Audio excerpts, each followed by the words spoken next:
Hey, what's up? It's Phoenix. Welcome to my YouTube channel. I'm super stoked today because I'm going to talk about my book, my new book that I just published, The Firebird Flies Over Arizona, which I'm super excited about and really glad that I was able to publish and share with the world and share with all of you.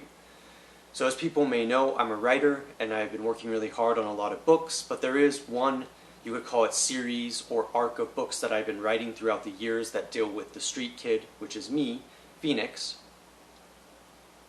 but dealing with it in a fictional setting, of course, where it's autobiographical and yet also full of fantasy and imagination and things that actually never happened.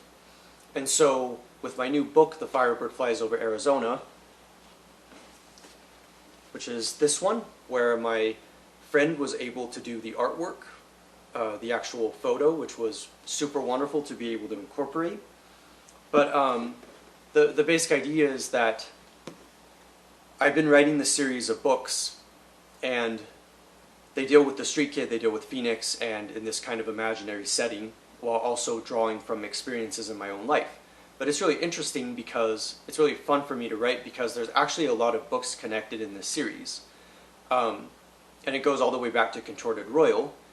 But I would say that this book specifically is very much connected to the street kid, and even though I've written a couple books of Burning Metamorphosis as well as Rebirth, which are before this book now, if you've read the street kid or at least familiar with the street kid, it definitely all connects. And so you might be wondering what the book is about in terms of its plot. I don't want to spoil anything, so there will be no spoilers, but my sense is I wanted to explore characters. I wanted to explore a mood or a feeling.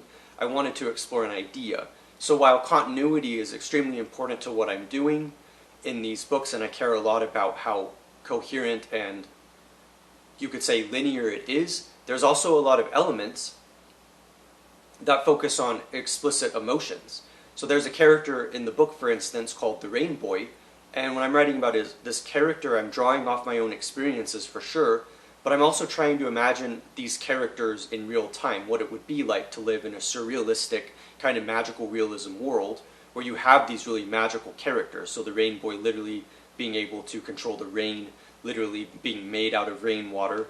And I am really excited about being able to explore characters like that. If you've read The Street Kid, you'll remember that there were a lot of characters that were introduced, such as Blitz, the Snake Angel, and other characters as well, and I wanted to continue that tradition of exploring new characters and new, you could describe, facets of myself, even if they are a little bit autobiographical, which includes other characters that I hadn't explored before in The Street Kid, including Time Stopper, which is inspired by a character named Time Skipper, who was in a book by Stefano Bini, though a completely different arrangement in my book, but still nonetheless inspired by that.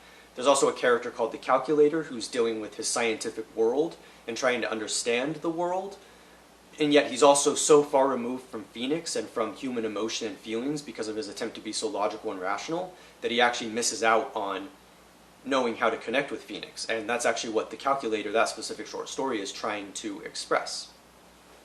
And so I don't want to give it away, so I won't, but there is another character that I think is really important in this book, who I have explored before, such as in The Street Kid, and that is the Snake Angel, who you could describe as my alter ego, the other side of myself, because of how powerful that character has been in my own consciousness and psyche. But there's a story called The Fatal Thoughts, and The Fatal Thoughts is really interesting because it deals with something that I experienced that was very traumatic and tragic at the same time, and something that I experienced, but something that I had to get through. And so I remember like pounding out this story because I was so determined to try to figure out what was going on in my own mind and what I had just experienced and how everything was so traumatic. And so The Fatal Thoughts is probably one of my favorite stories in this collection. There are obviously a lot of other short stories in here, because basically the best way to describe it is they're short stories, but they're all interrelated to each other, and they're obviously all interrelated to this larger mythos that I've been creating, starting with The Street Kid and even going all the way back to Contorted Royal. But there's a lot of ways of describing the story and how they're all connected, but one of the ways that I think is important is capturing the relationship between the Snake Angel and Phoenix, and how that relationship is so convoluted and complicated, and there's so much emotion and anger and feeling involved, and how there's a lot of dysfunction between those two characters. And literally it's a metaphor for me at war with myself. I'm fighting with myself, and that's what I've really been trying to explore with these books that I've been writing throughout the years. Now I wanted to say there's one character that I really love called the Light Kid. I love that character because it was inspired by the Dark Kid of which was inspired by Jack Sawyer from the book The Talisman by Stephen King and Peter Straub. And just really fun writing about the Light Kid because he's literally the polar opposite of shadow and darkness, and he's literally made out of light. And at the time of writing this book, I was thinking a lot about quantum mechanics and science, and Laplace, who is a scientist and mathematician.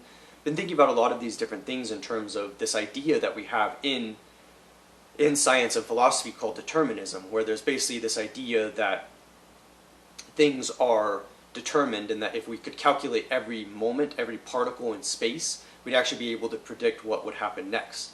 And so I was really exploring those ideas of determinism versus indeterminism, and the Light Kid actually philosophizes about some of these themes in this book, which is one of my favorite elements of the book, which is how they're able to have this kind of magical aspect of themselves in this world, in this imaginary world, but they're also able to philosophize and think about the world from their perspective and be able to express things that I've been thinking about throughout the years. I actually did write this book in 2016 when I was on the verge of a breakdown that I had, unfortunately, with psychosis and mental health stuff. But I am really excited about this book, and it really was a long time coming because I wasn't able to publish it for so long until I was finally able to put it together. And so just so you're aware, I would like to publish some of these other books that are part of this series, but of course that takes time because I am putting out the work on my own, but thankfully with some help of people that I care about and people that are helping me get all this together. But you don't have to know too much about the world to understand this book.